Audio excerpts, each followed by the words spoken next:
events this week, focusing on issues that matter to journalists and to journalism. My name is Michelle Stanistreet. I'm General Secretary of the National Union of Journalists, and I'm delighted to be joined by a great lineup of panellists to discuss one of the union's key priority campaigns, how to bring about a much needed news recovery for our industry. We've got excellent speakers with us talking about the work taking place across the union's nations and regions. NUJ members Siobhan Holliman, Nick Powell and Joyce McMillan, and a very welcome guest from our sister union in the United States, Andy Grimm. We'll hear more from them all very shortly. I can see that people are starting to join us. Please do say hi and introduce yourselves in the chat box and keep the introductions coming. It's always lovely to see participants joining from far and wide. Thanks to those who've sent in questions ahead of the session. Anyone who'd like to ask a question to our panel, please drop a note in the Q&A box, which I'll keep an eye on. So keep the chat for chat, please. And I'll put your question to our guests later. Before we hear from our speakers, I just wanted to give a bit of background about our news recovery plan. When the pandemic hit last spring and unprecedented restrictions soon followed, it became clear that the impact on the news industry was going to be stark and immediate. In the weeks and months that followed, the NUJ dealt with issues brought about by a whole range of different things, distribution challenges. We successfully ensured that news gatherers were classed as key workers and able to move around as necessary for their vital reporting. Our officials and reps were inundated with industrial work, dealing with furloughs and layoffs, fighting back against preemptive attempts to cut pay and conditions without any appropriate consultation, and of course tackling the terrible treatment of so many freelancers and the self-employed who were pretty much cast aside by many employers who refused to furlough casuals until faced with challenges from the NUJ at a time when their commissions and shifts were being abruptly cancelled. In essence, something of a perfect storm. So what started out as a statement I was drafting quickly morphed into a much broader plan, and the resulting report, From Health Crisis to Good News, the NUJ's News Recovery Plan, tackles the many fault lines that exist in our industry, ones that have been exacerbated by this crisis. The pandemic has demonstrated both just how vital, reliable, trustworthy news and information is, yet at the same time, it's also exposed the industry's fragility as never before. So our plan calls for meaningful intervention to transform a sector that has a vital role in the spectrum of essential public services. It also offers practical ways in which the industry could be reconfigured in a way that much more firmly roots it in the public good. And critically, it makes clear that any public funding and intervention has to be around key principles of conditionality. The NUJ's plan is absolutely not about propping up the status quo that's often failed journalists and the communities we serve. An overarching plank of the recommendations is the need for action to make the tech giants finally pay their way, something that I've been liaising closely with my counterparts in the US, Canada, Australia, and with the International Federation of Journalists over this past year. This is very much a global problem that needs an international solution, and it's important that journalists and their unions lead that debate. The NUJ's cross-party parliamentary group, led by MP Graham Morris, has been doing an excellent job promoting the range of short and medium-term solutions contained within the plan, whether from jobs for journalists, tax credits, tax perks for online or newsprint subscriptions and local advertising, media literacy initiatives, community asset status for local papers so companies can't shut them down without meaningful scrutiny and the chance for local communities to step in and take them over, funding support for new startups, better diversity and plurality, and calling time on the platform's free ride with sustainable funding through a digital levy. But what's really turned our plan into a lobbying force is the brilliant work being done to tailor it to the specific circumstances and needs of our members in every nation and region of the Union across the UK and Ireland. And that's work that's been absolutely led by our activists and our officials, which is what we're going to hear more about today. So first up, we're going to hear about developments across the island of Ireland and give a warm welcome to Siobhan Holliman, who is joint chair of the NUJ's Irish Executive Council. She's also deputy editor at the Tuam Herald, a member of the Irish Government's Future of Media Commission. She has a clear understanding of the issues and challenges faced in journalism and is deeply engaged in the work to find solutions. Welcome, Siobhan. Thanks, Michelle, and greetings from a typical drizzly west of Ireland here. And thanks for the introduction to the recovery plan, as you said, has been tailored, and I think that is what can make it more effective. So indeed, the past year has been very challenging for media organisations here. Advertising revenues have plummeted, restrictions hit newspaper circulation, and the economic impact on these organisations has been felt severely by workers who have taken pay cuts, endured temporary layoffs, and are working with further stretched resources at a time when their usual markings and events that have provided much of their content have been cancelled. However, the pandemic has highlighted the appetite and value that people have for reliable news and current affairs sources at local and national level. Our industry is in a crisis, but I don't think we should forget that our members have continued to work through this crisis and have continued to produce, to create, and to innovate. Journalists in all sectors are doing excellent work, and I don't think we say it or remind ourselves enough of that. We do a good job and we want to keep doing it. But it has been hard and is continuing to be hard. It continues to be anxious and stressful times, and the abhorrent actions by some employers in casting their loyal staff aside in times of such crisis is unacceptable.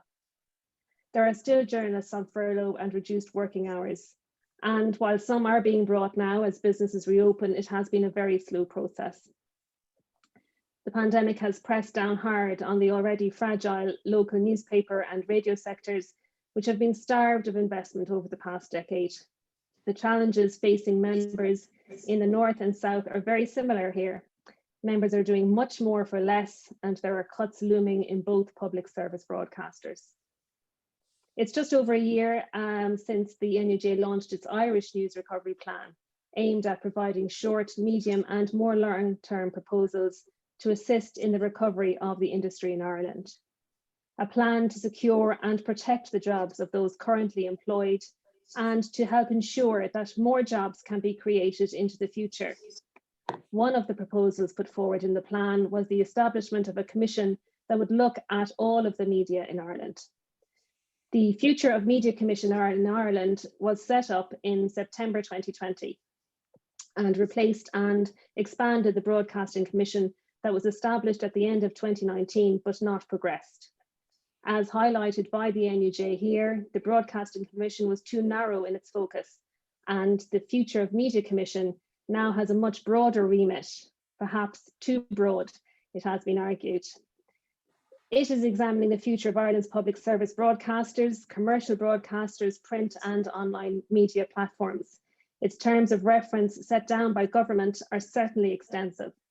It is charged perhaps not only with giving public service broadcasting and the struggling independent Indigenous sectors some CPR, but also directing them towards the fountain of everlasting life, a route that even Google Maps has yet to discover. It is also focusing on how Irish media can better serve and attract younger audiences, how public funding can support creative talent, and if any changes are needed in relation to regulation. How public service media is funded into the future in a sustainable manner is just one of the big questions it is being asked to consider. I was the last person to be appointed to the 10-member commission in October, just a little over a week before the commission's first meeting. It has been particularly challenging and peculiar in that I have yet to meet my fellow commission members because due to COVID restrictions, all of our meetings and public engagement sessions have had to be held online. It's not ideal, but we're getting on with it. As the work of the Commission is ongoing, I am precluded from giving exact or particular details as to its discussions and considerations at this point, and I hope you all understand this. But the media in Ireland is certainly a topic that people have opinions on, good and bad. An indicator of this is that the Commission has received over 700 submissions from the public, stakeholders and other groups. The Commission has been keen to engage with the public, and between January and April, it held a series of thematic dialogues. Again, these had to be held online, but all were open to members of the public. And some topics attracted more interest than others. The discussions featured presentations from a wide variety of groups and sectors, including an impressive presentation from the NUJ here. Topics ranged from the importance of journalism in a democracy and the challenges posed by the rise in disinformation to how Irish culture, sport, language and talent can be better represented in Irish media.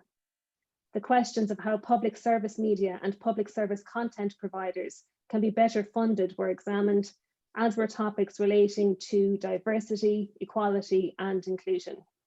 This might give you an idea as to the huge amount of information and the range of ideas and proposals that the Commission now has to consider. My personal hope for the Commission and my work on it is that it will give definite recommendations and how these should be implemented by government. There aren't any easy answers to the questions it is being asked to consider, and there is no quick fix, but there has to be action.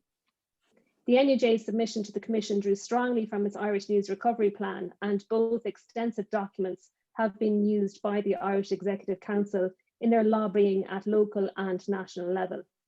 The plan has been sent to all members and has received coverage in the media when it was launched. It has also been the basis for discussions with the Minister for Tourism, Culture, Arts, Gaeltacht, Sport and Media, Catherine Martin.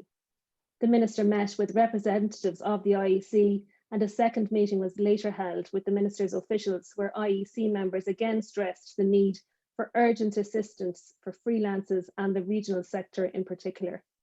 We outlined our concerns that the government, which has offered financial assistance during COVID to bolster the independent radio sector, will leave any decision about offering similar support to the independent newspaper industry until the report of the Future of Media Commission concludes. There is no time or need to wait.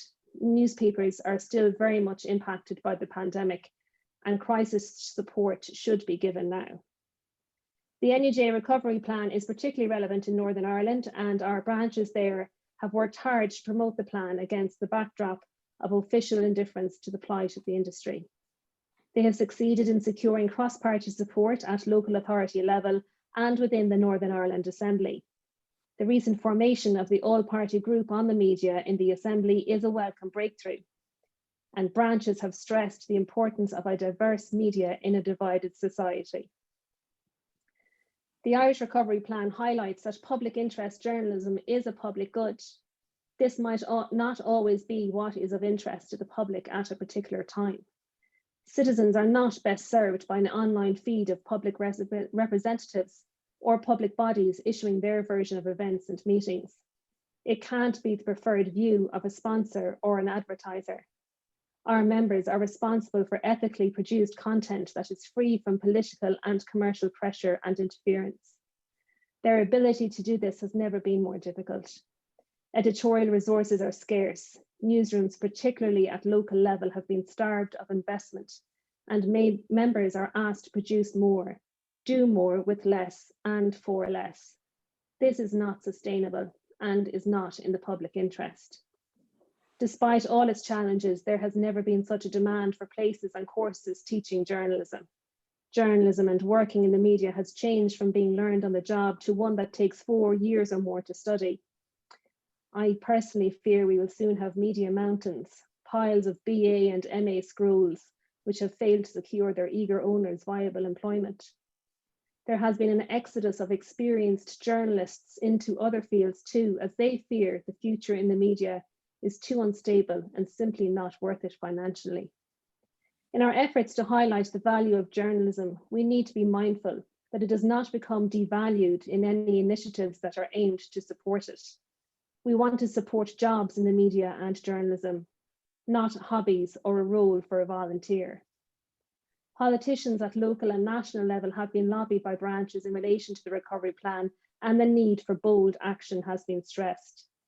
as highlighted by the Irish Secretary addressing the Joint Committee on Media, Tourism, Arts, Culture, Sport and the Gaeltacht, sentiment alone won't save the industry. Reporting things costs money. It's more than a one-person podcast or social media community page. But despite these challenges, many of us, hopefully most of us, still enjoy what we do, and we want to do more. But trying to do that without a more level playing field is the passion killer. Thanks, Michelle. Thanks very much, Siobhan. That's very clear kind of analysis of the problems that exist, and it's great to see the very kind of vibrant work taking place across Northern Ireland and across the Republic, even if necessities making that have to happen virtually. We're going to move next to Nick Powell, who's the former political editor at ITV and chair of the NUJ's Welsh Executive Council, which has very much led the determined work taking place across Wales. Welcome, Nick. Thank you, Michelle. I've been casting my mind back to the start of March last year when I did a couple of things which were about to become almost unimaginable.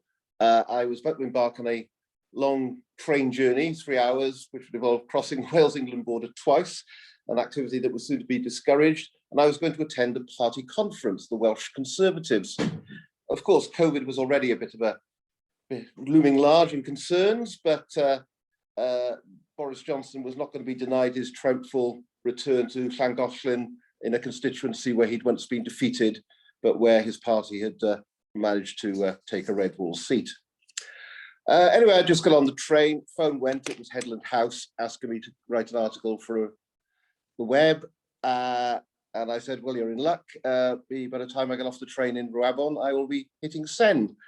And they wanted me to sum up the state of Welsh journalism at that time.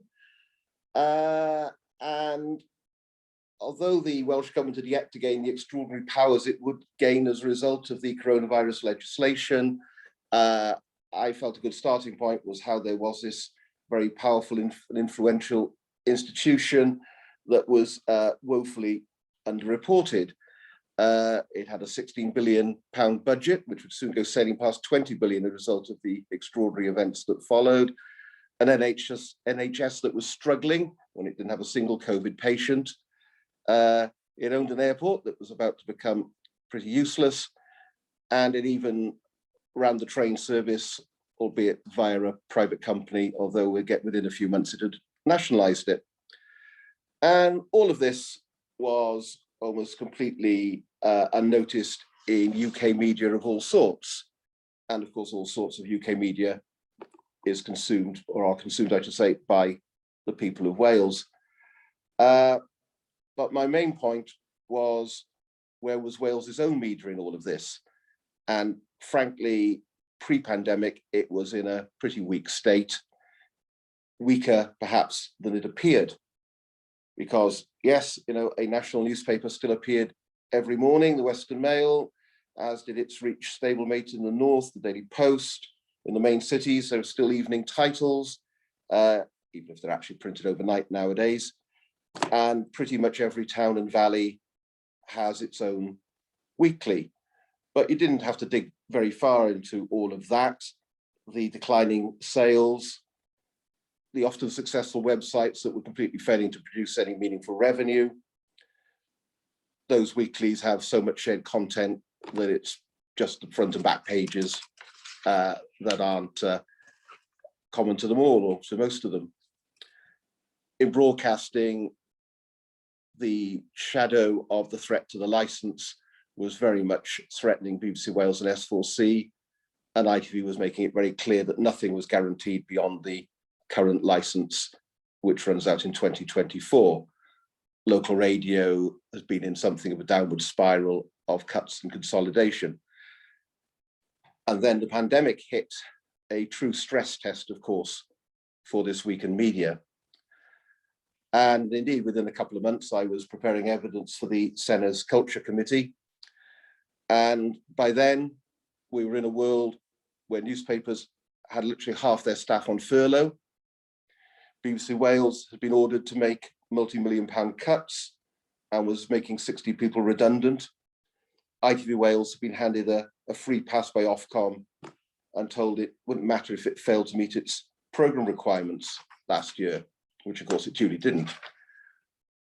To be fair, that last point was the most easily fixed. Ofcom reimposed those programme requirements at the start of 2021. And I'll talk a little bit about ITV as I worked for them until the end of last week. I hope that that slightly sterner attitude was the start of a new attitude from Ofcom as ITV tries to get its licenses renewed. I've no doubt that ITV will try to present an improved online offer as an alternative to its present regional news commitments. I hope it finds that Ofcom have already included upping the online offer into the baseline requirement for renewing the ITV licenses, and will be asking for further investment in broadcast news as well. Last time round, ITV convinced Ofcom that additional programme commitments had made the ITV Wales licence essentially worthless. Then a couple of years later, ITV turned around and paid £100 million for UTV. Now, of course, there are a great many differences between Northern Ireland and Wales. However, that does suggest to me that ITV actually puts quite a high value on acquiring and retaining licenses, to have all of the licenses, certainly not to allow a major rival to acquire any of the licenses. And Ofcom shouldn't forget that, and frankly shouldn't be so easily fooled as they were last time round. Everything comes down to money pretty much, I'm afraid. But following that Senate committee inquiry for which we were giving evidence, the Welsh Government has said for the first time that it will consider investing in media content through an arm's length fund. Now, how that will work and where the money will come from are issues, urgent issues, I would suggest, for the newly elected Welsh Government and Senedd. But I think the Union's Welsh Executive can claim to have moved the debate in the right direction. Certainly in broadcasting, we can see some of the ideas and arguments that are outlined in our motion to DM and which we've already been making to politicians. We can see those reflected in the emerging proposals for giving Wales a greater say in what kind of public service television it gets in the future. I've been stressing all year now for that, we really must start working out how it's not just building back, really, certainly not for the Welsh media, because like I say, the position was pretty ropey to begin with, but creating a new media infrastructure, very much not trying to harken back to what wasn't working anyway. And hopefully there will be there is a dialogue, but hopefully there'll be a growing dialogue, a new dialogue, which will lead to some serious proposals that start putting journalism at the centre of ensuring that Wales's democracy thrives as it can only thrive when it has that proper critical coverage. Thanks. Thanks, Nick. I mean, it's been absolutely brilliant work that the Welsh Exec has led on, and I think you're absolutely right. You've definitely influenced that whole debate and where any solutions are going to. And I think stress test is a really good description of what's happened to the industry, how it's been tested over this past year. Next up, we've got Joyce McMillan, who, along with branch colleagues in the Edinburgh Freelance branch, has been really in the vanguard of activists who've seized the plan, tailored it, and have been lobbying very hard in Scotland ever since. Joyce is a columnist and theatre critic, writing mainly for The Scotsman, and she's also a member of the Scottish Government's Short Life Working Group on Public Interest Journalism. Welcome, Joyce.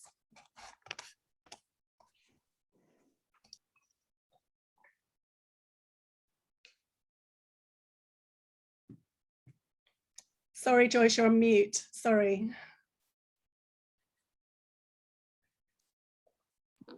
There That's we go. it. That's it. Good. Sorry about that. Yeah, I was just saying thank you very much, Michelle, and thank you very much to Nick and Siobhan for those introductions.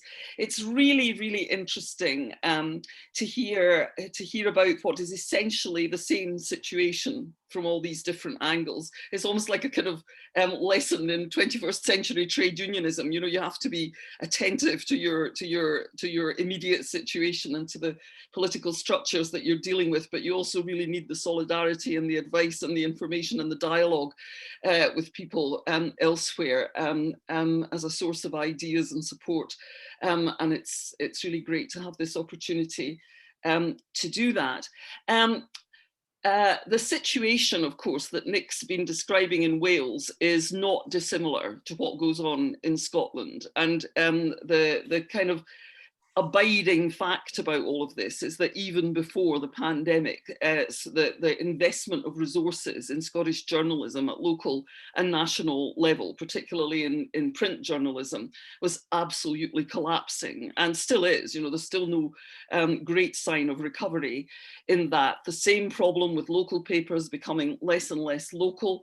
And when we did a little bit of investigation in order to help our lobbying of just sort of getting anecdotal evidence from editors around Scotland's national press about the sort of cuts that they had suffered in the previous decade, for instance, many of them were reporting cuts of up to 80% in their editorial resources for covering specialist subjects. So, of course, the one that interests me most is the arts. So the Scotsman arts editor said off the record that he thought that he had suffered 80% cuts in the last 10 years and was kind of struggling to keep any sort of arts coverage operation going. And I mean, that's a nation like Scotland, you know, they're really lively cultural life, struggling to maintain any real consistent coverage of the arts.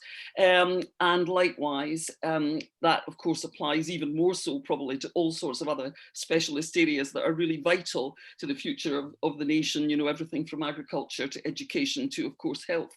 So, you know, the backdrop is very, very similar, but I won't go into great detail about that, because you all know what the situation is. Edinburgh Freelance branch is a branch of about 160 freelancers, so much smaller than London Freelance, which is the daddy of them all in the NUJ, but nonetheless a reasonably lively group of journalists, many of whom survive on very small incomes. They need to run sort of portfolio careers. Many of them don't earn much. And of course, when the pandemic hit, particularly the photographers, but a whole swathe of the writing journalists as well, were absolutely, and indeed many of our PR members, were absolutely devastated by the simple end of all the events that they would normally have covered. You know, there's just nothing to go to, nothing to photograph, no arts or sports events to cover. So we thought, what can we do to support our members in this? And our idea was to have a weekly meeting, short weekly meeting at 4:30 every Monday. We normally met on a Monday evening, just to give people a gathering point really, and to pass on information about things like sources of official support, what NUJ Extra could do for people in trouble and all of that. But we very quickly realized these meetings were reasonably successful. You know, they're not huge, but we were regularly attracting at least twice as many people as we did to our live branch meetings, which is understandable really, because, you know, people have commitments and it's much easier for them to drop into a Zoom session than to a live meeting. And we very quickly began to need an agenda for these meetings. You know, we needed things to discuss that would sort of address the pandemic crisis and the situation everyone was in, but that would be interesting and would have a wider perspective. And so we were thrilled, and I can only express huge gratitude to all the people who were involved in getting the NUJ's News Recovery Plan together so quickly early last year, because when it appeared in April, it was just perfect for us. It gave us an agenda for our discussions, and it gave us something to work on. So we, and it was really great, you know, the sort of range of its vision, the various levels at which it was trying to attack the problem were just really, really useful for us and gave us something to work on, which kept us going really right up until the autumn and beyond. So that was great. So we started out by looking at it and thinking, well, which bits of this are most relevant to Scotland.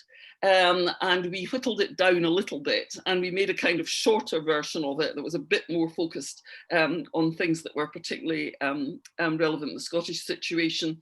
Had a list of about 8 bullet points, and we drafted this up, discussed it a couple of times, and then sent it off to, there's just sort of classic lobbying activity really. We sent the Scottish version of it, which had by that time been approved by the NUJ Scottish office. We sent it off to a big list of members of the Scottish Parliament, members of Parliament, and associated sort of other people that we thought might be interested, like Kezia Dugdale, the former Scottish Labour leader, who is no longer in the Parliament, but is now running the John Smith Foundation, you know, people like that. So we did all of that, and we then set about sort of following up our bombardment of news recovery plans. We did try to choose MSPs and MPs with an interest in the media, and we made sure that every member of the Scottish Parliament's Culture and Media Committee received a copy, and it at that time had a very feisty chair called Joan McAlpin from the SNP, sadly lost her seat in this recent election, which is a shame just because of the way the additional member system works. But she was a very powerful chair of that committee, and she took an interest in it. We had a bit of dialogue with her, and a lot of support also from her vice chair of that committee, Claire Baker, who's a very assiduous Labour MP. And what immediately struck us was how positive the response was. I mean, it's quite clear that an awful lot of politicians, and particularly the sort of thinking politicians, obviously, but most of them do think from time to time, there really was a huge amount of concern about what was going on with the media, particularly at local level, obviously, because politicians like their local media coverage, but they did understand and had very deeply, I think, taken to heart the arguments that democracy can't really work if people don't have good, reliable media at every level, you know? So they were interested in all of this, but of course very wary of anything that they thought was going to mean huge amounts of new public money. So we talked to people from the SNP, we talked to people from the Green Party. We had a very good meeting with Patrick Harvey, the co-leader of the Scottish Greens. These were all virtual meetings. Sometimes they were part of our weekly branch meetings. Sometimes just a little group of us would have these meetings as a lobby group. We had quite a good meeting with Maurice Golden of the Scottish Conservatives, which had a strange result, which I'll tell you about later. And we also had some exchange, although we never managed to arrange a meeting, with the Liberal Democrats, and I've already said that Claire Baker of Labour was very, very good. So we had really quite detailed meetings with quite a lot of MSPs and so on. And we took very careful note of everything that they said, you know, what they thought was realistic, what they thought was not realistic, what they were interested in, what they were less interested in. They're all interested in educating the young to be good media consumers, of course, but they disagreed quite a lot about how they thought that should be done. And eventually, having done all of that, about last August, we fined the whole thing down again, and we wrote a letter to Fiona Hislop, the Culture Secretary, Scotland's long-standing Culture Secretary, who's been in post for most of the last decade and has a track record of interest in the future of journalism. She's never done anything much about it up to now, but she has turned up at the odd conference and sort of expressed concern and all the rest of it. And we sent this off to Hislop, and she came back to us saying, oh, I've been meaning to set up a short life working group on the future of public interest journalism for ages. So we're doing it now, we're going to do it.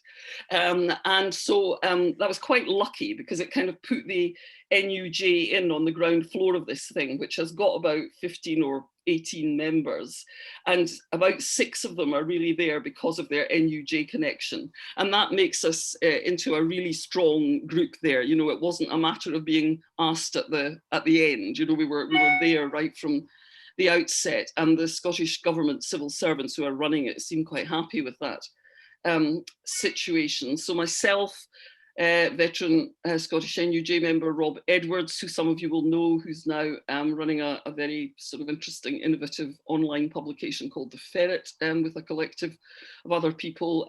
Rachel Hamada, who's also a Scottish NUJ member, Rhiannon Spears, likewise, who runs a community journalism project in Govan. And then a couple of people that we recommended as well, Jonathan Haywood from the Public Interest News Foundation in London, who we had been talking to, you know, as one of our speakers during the year about what journalism foundations might look like. And Emma Meese from the Independent Community News Network in Cardiff. So we recommended both of them, and they were appointed to the working group as well. So we've got a good solid group of people who are kind of looking at it from the same point of view, i.e. how do you get more resources into public interest journalism, almost regardless of which medium you're using, and how do you make sure that there are well-paid jobs for journalists to enable them to do serious public interest journalism at every level. And really, it's a kind of two-pronged thing, I think, at the moment, as far as we're concerned. I mean, you can sort of divide it up in different ways, but it seems to me there are two main elements to it. One is that, as in Wales, we're discussing the possibility of a public interest news foundation, and what would that be like? I certainly don't think the Scottish Government is going to be up for funding a public interest news foundation at arm's length or anywhere else, and all by itself, but I think it might put some resources into something that had a kind of multiple funding basis. So while we're waiting for the ideal tax system for getting money out of Google and Facebook, we could perhaps ask them for an input to this if they're serious about public interest news, and also obviously other foundations like the Roundtree, which funds the Public Interest News Foundation in London. So we're talking about that, and we're also talking about a lot of the other things that have been mentioned, like creating structures for funding and supporting news initiatives, particularly at local level, it's not called asset of community value, but it's called the Community Empowerment Bill in Scotland, is the act of the Scottish Parliament under which you can empower communities to sort of take control of assets that would otherwise be lost to them. And we're looking to see whether we can get journalism and local news included in that. And so all of those support mechanisms, plus some quite in-depth chat about the role of advertising spend, which has of course been terribly important in the pandemic, where the public money for advertising spend goes, has been quite a major discussion for the group so far. It's a very varied group. I mean, it's got people from all the big boss employers in Scotland, from the Scottish Newspaper Society, and our little core group of NUJ activists and people with an interest in public interest news and local community and independent journalism. So that's where we've got to, and we're now at about meeting 4 of this working group, which is working quite fast, trying to produce something by August. And of course the nitty-gritty is yet to come when the civil servants draft the report and we see what's in it. But it does look as if at the end of it there might be an institution in Scotland whose job it is to look out for the idea of public interest journalism. And even if it's quite modestly funded to begin with, if we can get the governance of that right, it really will provide a focal point for kind of expressing concern and developing policy on this in future years. So we're quite pleased that that seems to be gathering a fair bit of support. That's great. Thanks so much, Joyce. I think we've all got our fingers crossed for something really positive coming from that report. Yeah. And thank you, and the branch, your work there has been really inspiring. And I think the weekly meetings have been quite the triumph. Last but definitely not least, we've got with us Andy Grimm. Andy's a reporter for the Chicago Sun-Times and local president of the Chicago NewsGuild. He's a long-time union activist. He's been on leave from his duties covering criminal courts for the Sun-Times to work on public policy initiatives to support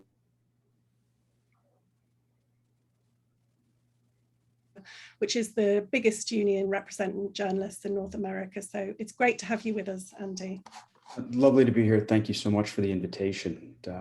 I'm very pleased to hear. It sounds like we are all confronting similar issues here on the other side of the pond here, and that we are exploring sort of similar solutions. Chicago and the United States is a different context, of course, in the way we've historically funded our media, but the newspaper business, I think, is fairly similar. So again, we are the largest journalists for union for journalists in North America, and we've actually seen a wave of successful organizing, adding about 3,000 members just over the last 3 or 4 years. And this is largely because the workers here are seeing the changes in corporate ownership and the struggles of the industry have failed to keep up with changes to this business model, and then they've slashed payrolls and just to maintain these unsustainable profit margins, which has been then made it difficult to do in-depth reporting or meaningful coverage. And so I guess what we've determined is American journalists for generations were largely content to work hard for very low wages, so long as they could actually do the work. But these staffing cuts, diminished resources have really struck at our members who want to fulfill their role in America's fourth estate. So probably similar to the UK, the newspaper industry in the United States saw its revenues peak in about 2004.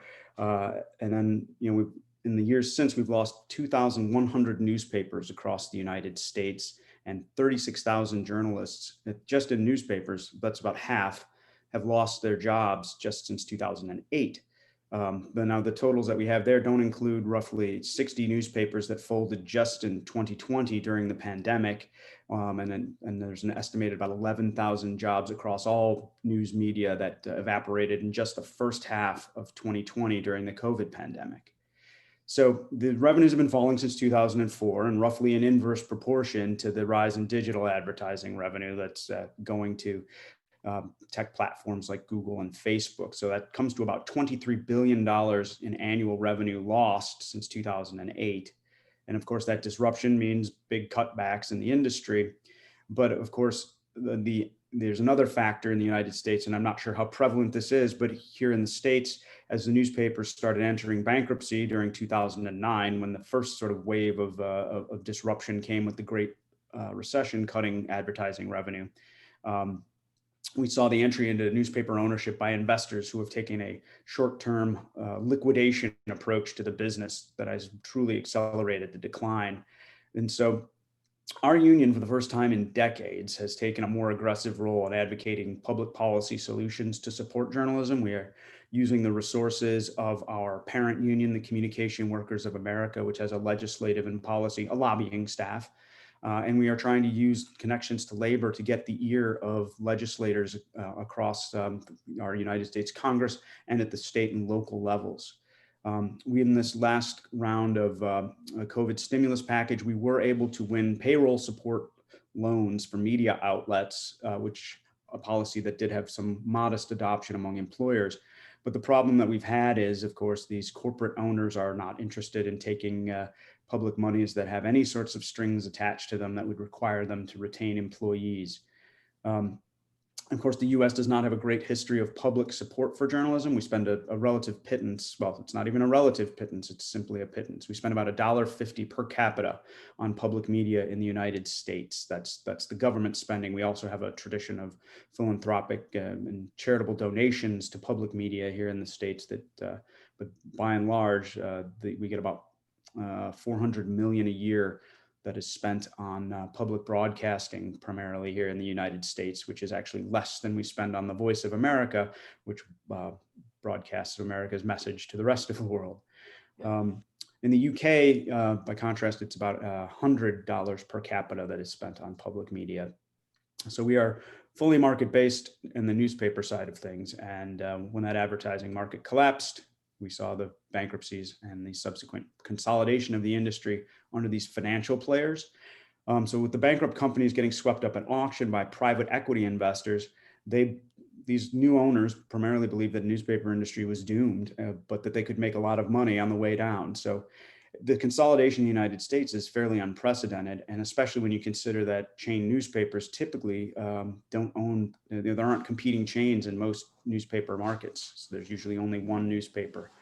in an American city. There's very few of the larger cities that have multiple newspaper outlets. So the top 3 chains in the United States control roughly half of newspaper circulation. The number 2 chain, Media News Group, has actually shown its desire to continue this consolidation wave. They've actually, in the last 18 months, bid to purchase the number 1 news chain, Gannett, and the number 3 chain is currently, they have a bid to purchase the number 3 chain, Tribune Publishing, and bid in a bankruptcy auction on a 3rd chain that's in the top 10, McClatchy. So that's just the last 18 months. They have attempted to basically double in size, basically every 6 months. And hopefully this vote will be voting on, or this week shareholders will vote on whether to sell the Tribune chain to Alden, and hopefully that will also be unsuccessful.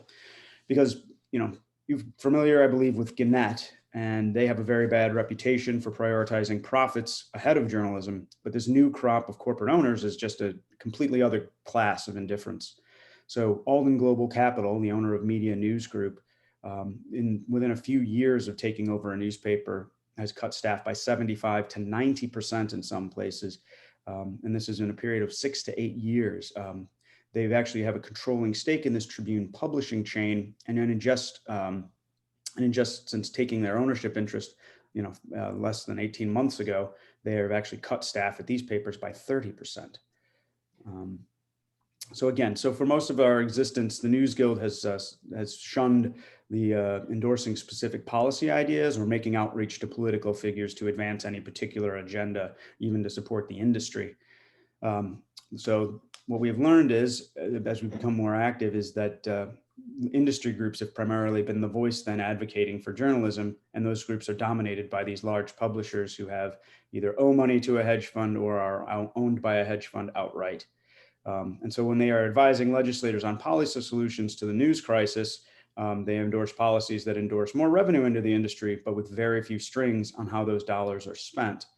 So we have insisted in our efforts that any new revenue driven to newspapers, and there are thoughts of tax credits that would essentially pay for news subscriptions, advertising credits that could be used with local news outlets, that we have insisted that at least the bulk of that revenue be directed towards retaining or hiring journalists, because we want those 36,000 journalists back on the job, and we want as many of them as we can get.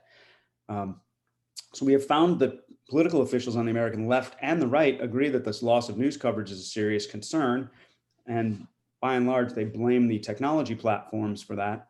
But at any rate, we've been very surprised that even very progressive American legislators, who generally would oppose corporate consolidation and private equity funds profiteering, have seized on the solution that is pushed heavily by the media industry groups, which is legislation that would exempt news organizations from antitrust laws so they can form like a syndicate to negotiate with Google and Facebook. Now, as a union, we think that the fighting over the pennies per page view that are generated by digital advertising is going to amount to significant revenue only for the biggest companies. The smaller players will continue to struggle, and we are concerned that those large players will use their additional marginal dollars to buy up those struggling smaller players and further consolidate, or else just pay themselves out dividends or withdraw the funds without really improving the quality of newsroom coverage.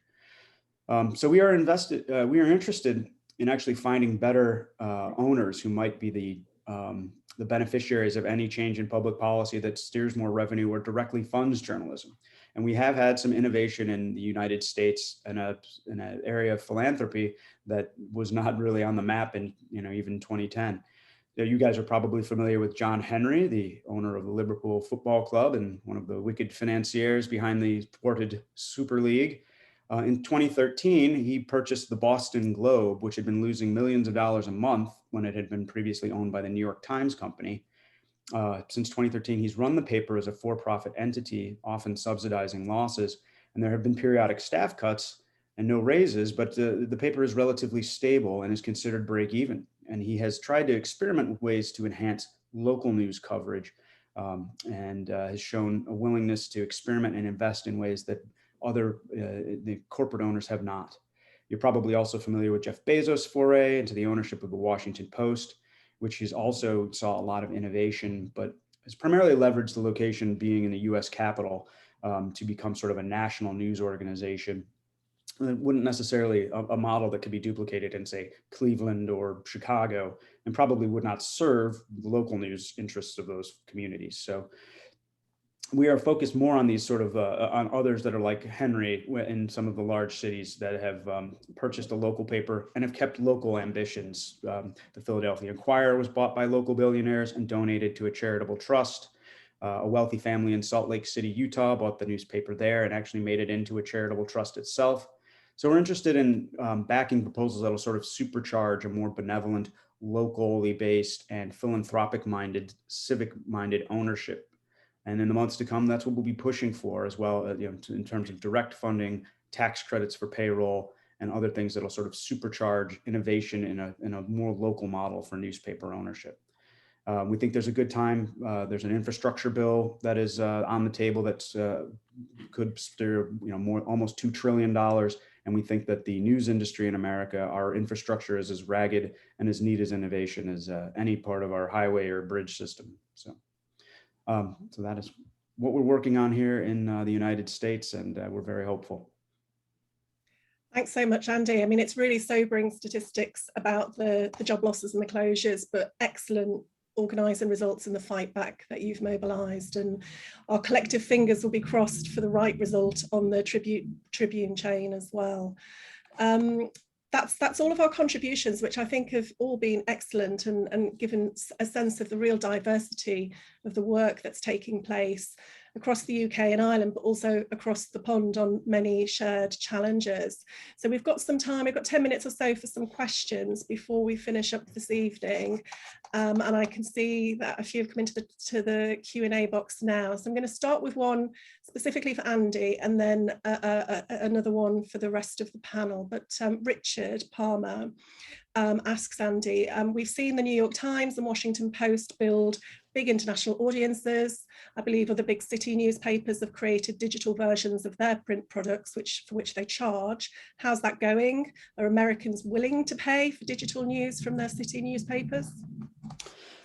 So that is an excellent question, and yes, those two that you mentioned are bright spots in the industry. But it sort of remains to be seen whether a local model of that can be successful. They have grown their product, and when they're adding digital subscriptions, obviously that's almost pure profit. They don't have to ship a newspaper anywhere to those folks. That level of investment is probably not possible at the local level. But what we have seen, and I'll go back to Boston, is Boston charges as much to get the paper online. They have a hard paywall, and they charge $1 a day, which is the same amount they charge to have the newspaper delivered to your door. They actually have greater circulation and more digital subscribers than Chicago's leading newspaper, the Chicago Tribune.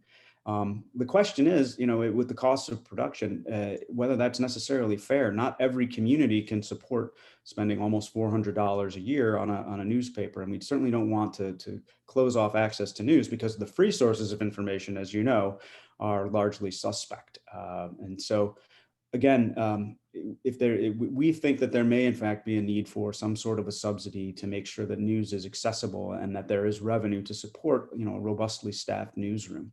And again, increasingly, our publishers are charging for paywalls and are being successful. And it's particularly during the pandemic, we saw a lot of people wanted information.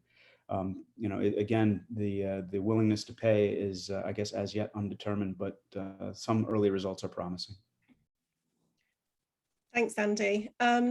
James has been busy on the question front, but he hones in on that phrase, public interest journalism, being key, and how do we protect it in the post-COVID landscape where, we've got the commercial decline, job insecurity, a lot more clickbait commercial journalism.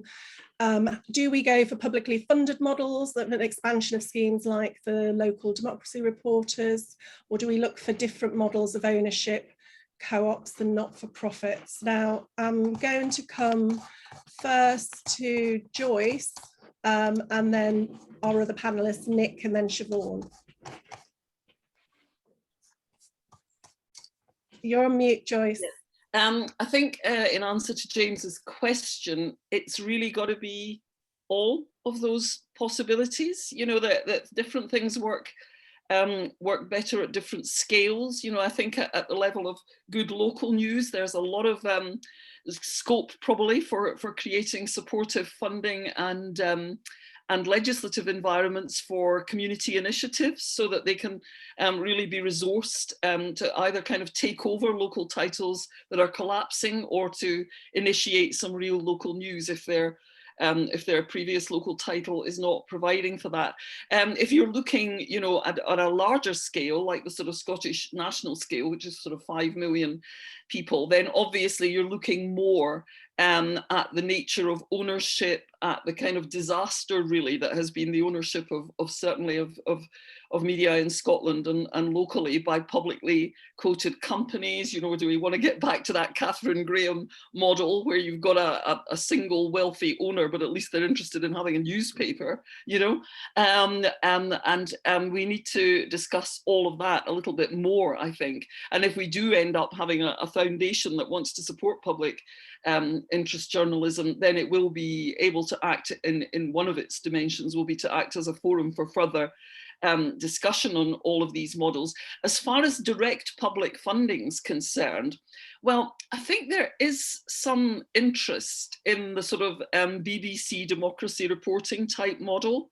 Obviously having the BBC do it was a kind of probably a sort of temporary initiative, and certainly our working group's going to do a bit more exploratory work on what were the advantages and disadvantages of that model, and whether there might be a role for public funding there, if there were certain types of content, almost regardless of platform, that they felt were being inadequately dealt with, then you know, you could put some amount of public money into a fund to support that, or to support a certain number of journalistic jobs in that, provided it was dealt with in a kind of well-governed arm's length sort of way. So we're you know, as far as our working group's concerned, we're looking at various different models for that. But I do think it's going to be a mix of different types of measures that will begin to sort of create a more friendly environment for public interest journalism. And I think, you know, sort of getting it on the agenda and starting that discussion is really important. And I think the pandemic has, you know, been a catalyst for doing that. By the way, Mark Fisher, the Secretary of Edinburgh Freelance branch, who has done most of the work that I've been talking about on the branch's behalf over the last year, points out to me that I forgot to mention that our brilliant national organiser in Scotland, John Toner, is also on that working group with us. So we do really have quite a strong NUJ presence there, which is something. But yeah, I think it's gonna have to be a mix of all of these different strategies. I think in a pluralistic society, it's probably quite a good thing if it's a mix of all of these different strategies. And we're looking at some international examples of how that's done. For instance, in the Netherlands and New Zealand have just announced a great big new fund. I think that's going to be mainly direct government funding, but I'm just at this moment getting some research done on the structures of governance for that, because that's a relatively new initiative by the New Zealand government. Thanks, Nick. Yeah. Nick. Yes, I absolutely agree. It's going to have to be a mixture of solutions. We've already had in Wales a bit of a sort of tentative, a sort of stretching of the use of money that was originally meant to provide public subsidy for literary magazines in both Welsh and English, with a topical magazine called Golwg has received support, and that was extended a few years ago. So it also now pays for a web news operation. The only example of that being done for a news magazine in Wales was actually many years ago, pre-devolution, where it lasted less than a year because it became a place that people like to leak from the Welsh office to, and needless to say, the Secretary of State for Wales didn't much appreciate that, which is a warning. Nevertheless, latterly, the Welsh government has given some money to a web operation called Nation Cymru, which has enabled it to employ a full-time editor. I mean, I wouldn't get overexcited about it, but it relies a lot on press releases from various quarters, and also the local democracy reporting service.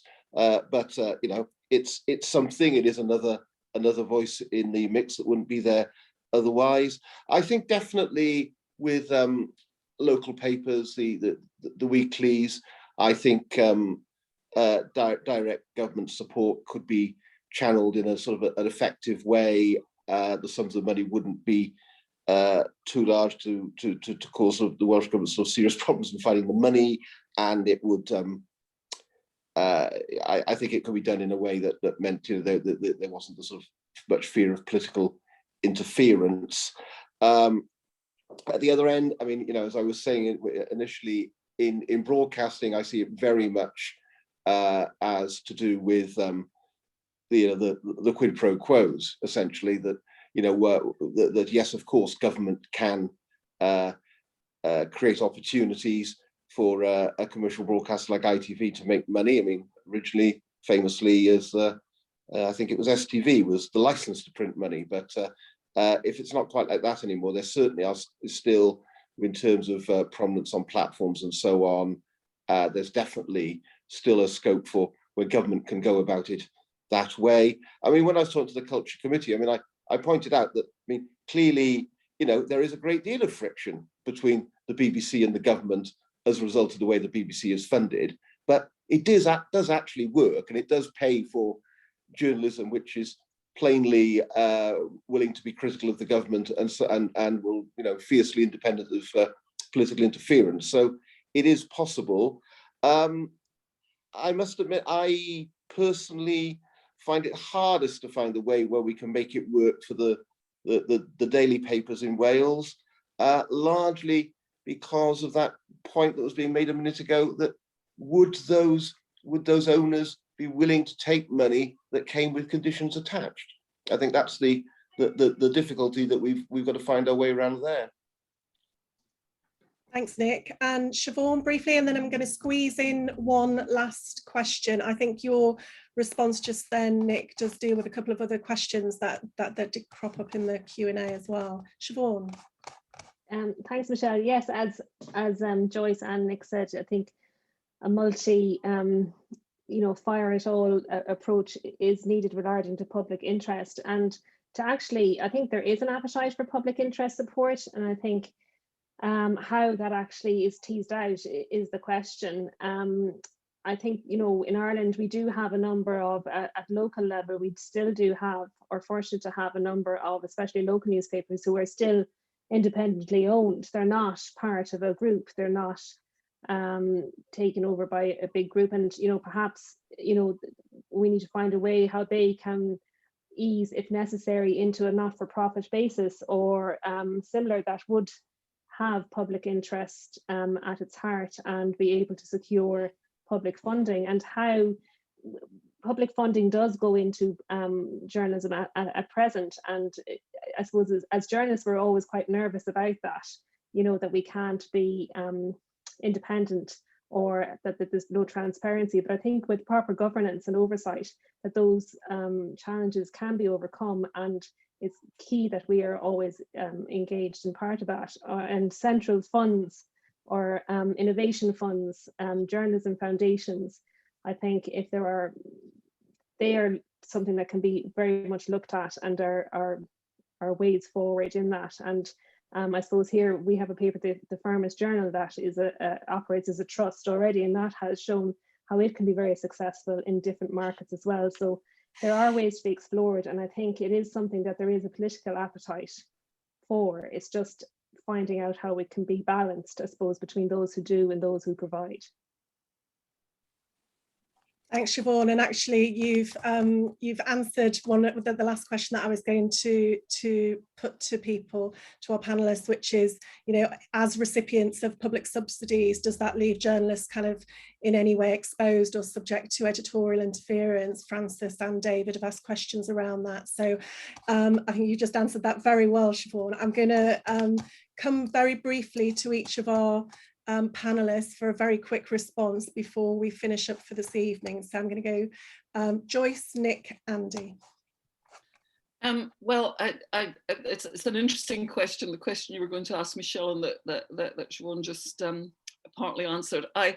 I mean, obviously, in the UK, certainly, there is a huge tradition of resistance to any hint of direct public money going into journalism. And one of the funny things about our working group actually is how keen all the kind of management, sort of representatives are to get their dabs on public money when it comes in the form of guaranteed advertising revenue. But as soon as you start talking about actually trying to fund journalism, as journalism, as opposed to just a platform for your public health advertisements, they suddenly get very, sort of pole-faced about it and say, oh, we couldn't possibly accept money for that sort of thing. So I think basically we just have to look at a bit of a paradigm shift here culturally. I mean, the fact is, for many a long year, it has now been agreed that the arts are a public good which needs to be publicly funded. Otherwise, we just wouldn't have things like opera and orchestras and all the rest of it. And of course, it's interesting having Andy here, because in the United States, there's still more of a sort of philanthropic kind of approach to funding these things than there is in the UK. But across most of Europe, public arts funding is very much accepted.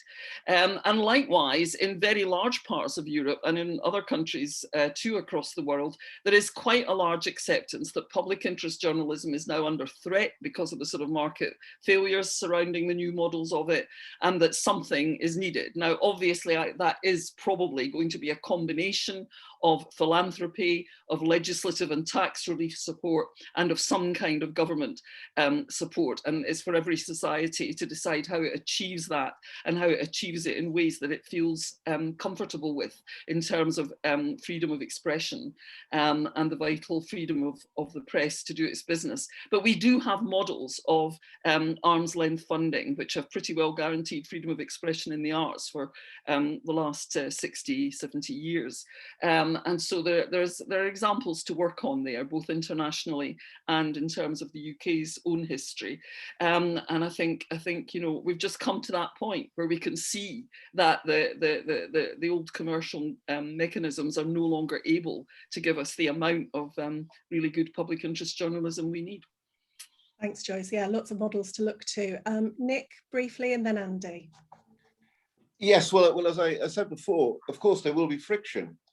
There's no doubt in my mind that you'll soon have local politicians ring up local newspaper editors saying, "Oh, you carry on like that, and I'll be having a word with the minister about your subsidy." We just have a system sufficiently robust that editor can turn around and say, "Try your luck, mate. I know you're not going to get anywhere." That's what I, as I also said, I think when it comes to the bigger newspaper groups and so on, it is more difficult. I think in terms of making it palatable to them, probably the tax break route works better. But then, of course, we would absolutely want to see some conditionality. Clearly, not that they take orders from the minister, but that they do invest that money properly in journalism and not in bonuses and dividends. None of this is going to be easy, but that's not to say that it's not getting pretty damn urgent that it's tried. Thanks, Nick. Andy? Yeah, we're of course struggling with these same issues here, but I do think, and I may be ahead of some of the other members of my union in thinking that there has to be a way to do this, perhaps through a dedicated funding stream, and perhaps that funding stream is the technology platform's revenues. If they could be, if there was a dedicated, and I believe, isn't it BBC's like $150 tax on the television set? So if there was a dedicated revenue stream that wasn't subject to an appropriation, and that the funds could be distributed on a formula-based, need-based manner that's not necessarily linked to any sort of partisan content, I think there's a real potential there. And obviously, I think people are coming around right now to recognizing that this is a public good. We see that our public discourse has been cheapened, the civic discourse does not have a great deal of factual information in the bloodstream. And that one way to do that would be to find, I think, a nice diversified way to disseminate funds, which is why, again, I think a local nonprofit structure might be, you would be more localized, less centralized, and have the revenues be not contingent on the whims of the folks in their Parliament or our Congress. Great thoughts there. Thanks so much to all of our panelists for speaking this evening. The work you're all leading on and developing so enthusiastically makes me genuinely optimistic about how we as journalists and trade unionists can collectively forge a much better path for the news industry. That's all for this session. So thanks to everyone who's joined us, sent in questions and participated. Please do come along to our other 5 p.m. talking events this week. Tomorrow, our panel of expert journalists are going to be discussing threats to public interest journalism. On Wednesday, we'll be focusing on the union's international solidarity work in a session organised by the IFJ with brilliant speakers from our sister unions in Namibia, India, the US, Turkey and Palestine. On Thursday, we've got a top flight lineup for our public service broadcasting talking at 5 o'clock, followed by a special event at 6:30 to remember the work and the life of NUJ member Lyra McKee. And if you've not booked your tickets yet for our comedy night on Friday, go and do it now. It's Mark Thomas, Shazia Mirza and Johnny and the Baptist. So there's no question it's going to be a great laugh, and it's free, although we're encouraging people to make a donation that'll be split between the NUJ's 2 brilliant charities, NUJ Extra and the George Viner Memorial Fund. So do check out the NUJ website for Zoom details and drop into the other taster training sessions and fringes that are taking place right across the union this week. So thanks everyone for joining us to kick off the NUJ's DM week in style. Bye from us and enjoy the rest of your evening. Thank you. Bye-bye. Bye everyone.